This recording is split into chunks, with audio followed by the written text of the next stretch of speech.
గతంలో ఎప్పుడూ లేనంతగా 'Bigg Boss Telugu season 7' show విపరీతమైన టీఆర్పీని సొంతం చేసుకుంది.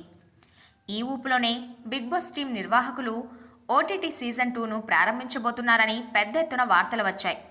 ముఖ్యంగా ఫిబ్రవరి 2వ తేదీ నుంచే ఓటీటీ సీజన్ 2 స్టార్ట్ చేసేందుకు కూడా ప్లాన్ చేసుకున్నారు.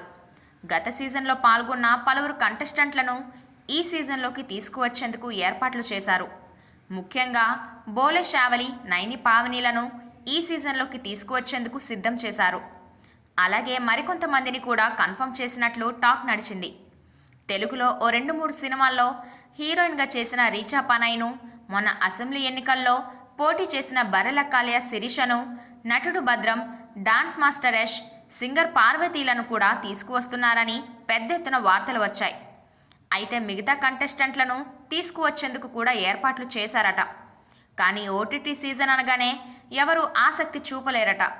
గతంలో ఓటీటీ సీజన్ 1కు అంతగా గుర్తింపు రాకపోవడంతో ఈసారి చాలామంది కంటెస్టెంట్లు వచ్చేందుకు నో చెప్పారట.